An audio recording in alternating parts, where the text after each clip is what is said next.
یہ سارا سسٹم یہ تھا، آنکھیں یکلخت کھلی، سازشیں شروع کر دی۔ یہ کہ آج محمد صلی اللہ علیہ وسلم نے معاملہ کیا، پہلا اعتراض بے شمار ہیں، لیکن آپ کے سامنے سیرت کو مختصر طور پہ بیان کر رہا ہوں۔ یہ اللہ رب العزت نے آسمان سے فرشتہ نازل کیوں نہیں کیا؟ اگر نبی ہی بنانا تھا تو آسمان سے کوئی فرشتہ نازل کر دیا جاتا، آسمان سے فرشتہ آتا۔ کیسی کم عقلی اور کج فہمی کی بات ہے، یہ سمجھے نہیں دین کو۔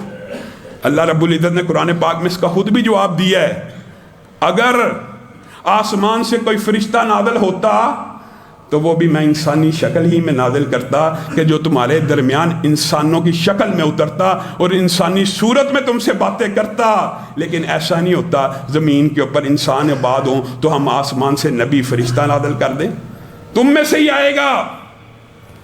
اس کی بہت سی مثالیں ہیں سمجھنے کے لیے۔ جبریل امین، لمبی حدیث ہے، جبریل کے اندر آئے تھے، نبی کریم صلی اللہ علیہ وسلم نے صحابہ سے پوچھا تھا پتہ کون آیا؟ نہیں پتا، یہ جبریل امین آئے تھے۔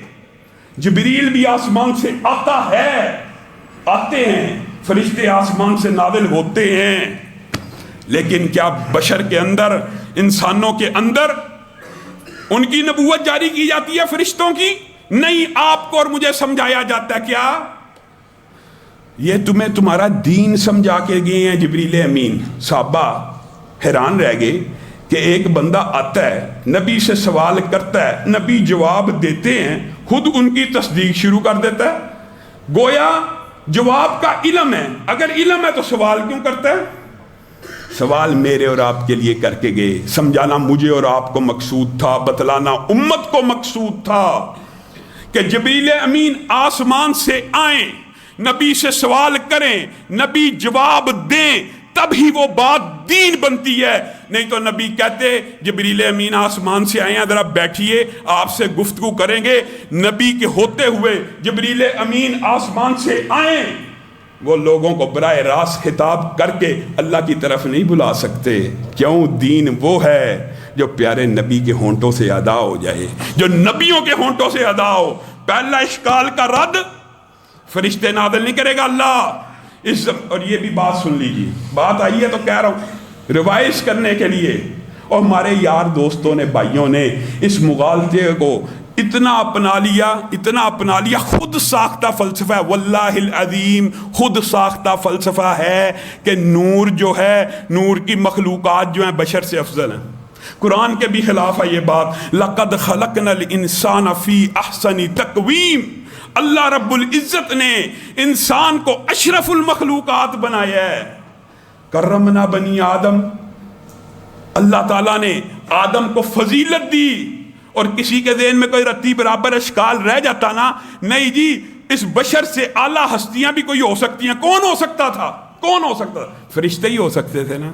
اللہ تعالیٰ نے وہ مغالطہ بھی دور کر دیا اور فرشتوں کو کہا آدم کو سجدہ کرو۔ یہ سجدہ عبادت کا سجدہ نہیں تھا، یہ صرف تعظیم کا تھا، اور یہ بات ثابت کرنا تھی یہ جو بشر میں پیدا کر رہا ہوں یہ خلقت کے اندر فرشتوں سے بھی اعلیٰ ہے۔ اتنی عام فہم بات کہ آدم انسان تخلیق کے اعتبار سے اشرف المخلوقات ہے۔ ایک ہی مخلوق اس سے اعلیٰ ہو سکتی تھی، وہ نورانی مخلوق، فرشتے ہو سکتے تھے، ان کو بھی سجدے کا حکم دے کر آدم کی فضیلت کے اوپر مہر لگا دی۔ ابھی بھی ہمارے بھائی دوست کہے گے نہیں جی نہیں، پھر بھی نبی نور تھے۔ اور نور کی مخلوق کو پہلے افضل تو ثابت کرو۔ جب یہ بات رکھی جاتی ہے نا تو کوئی جواب نہیں ہے، کیونکہ قرآن سے ثابت ہے بشر افضل ہے، ثابت ہے۔ پھر کیا کہتے ہیں معاذ اللہ، نور من نور اللہ، یہ وہ نور نہیں ہے جو اللہ نے تخلیق کیا ہو، یہ اللہ کی مخلوقات میں سے نہیں ہے، معاذ اللہ، یہ نور من نور اللہ ہی ہیں، نعوذ باللہ، یہ اللہ ہی کے نور کا حصہ ہیں، معاذ اللہ، اللہ ہی ہے۔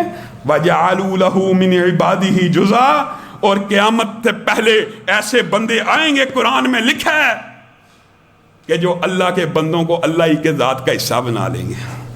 اور یہ بدقسمتی بھی امت کے نصیب میں آئی، عیسائیوں کے بھی نصیب میں نہیں آئی۔ عیسائیوں نے تو یہی کہا تھا نا، عیسیٰ بیٹے ہیں، تین کا تیسرا ہیں۔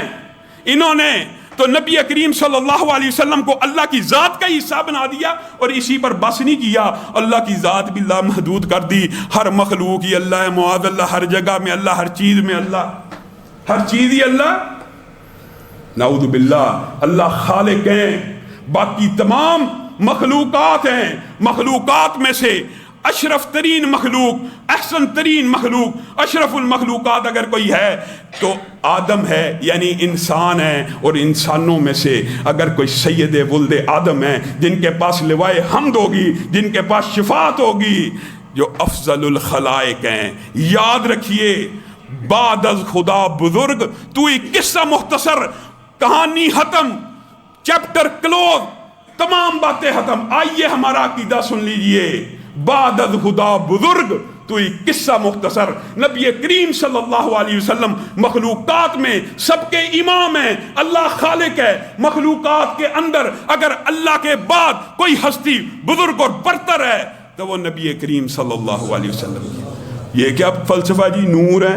نور تو کم درجے کی مخلوق ہے۔ ہم یہ بات سمجھتے ہیں کہ یہ کہتے عقیدت میں ہیں، احترام میں ہے، لیکن یہ کم علمی کی بات ہے۔ حقیقی بات یہی ہے، قرآن بھی کہہ رہا ہے۔ کافروں کا پہلا اشکال یہ ہے، آسمان سے فرشتہ کیوں نہیں نازل ہوا؟ اگر زمین پہ فرشتے چلتے ہوتے ہم آسمان سے فرشتہ نازل کرتے۔ دوسرا، یہ بازاروں میں کھاتے پیتے بھی ہیں۔ آج سے پہلے جتنے نبی آئے وہ بھی بازاروں میں چلتے تھے، وہ بھی کھاتے پیتے تھے۔ اللہ تعالیٰ ساتھ ساتھ جو کافر اشکال پیش کر رہے ہیں، اللہ ساتھ ساتھ ان کو جواب دے رہا ہے۔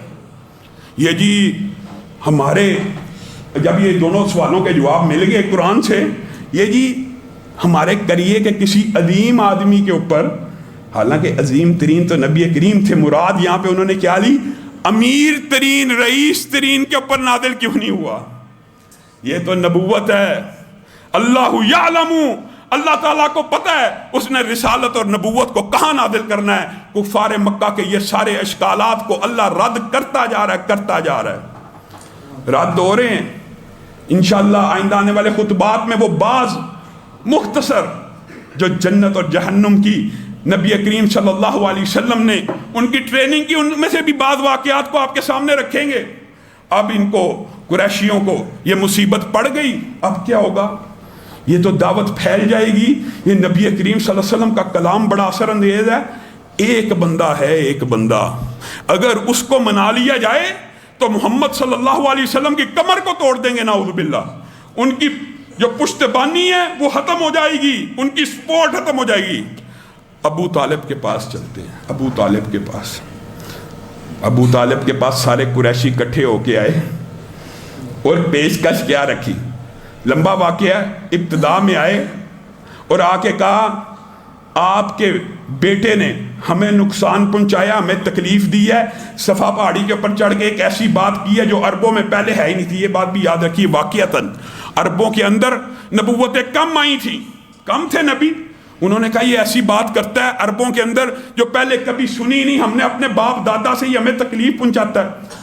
ابو طالب نے نبی کریم صلی اللہ علیہ وسلم کو بلایا، کہا آپ ان کو تکلیف مت پہنچائیے، یہ آپ سے پریشان ہیں، آپ اپنے ہی کنبے اور قبیلے اور برادری کے اندر اختلاف ڈال رہے ہیں، آپ یہ کام چھوڑ دیجئے۔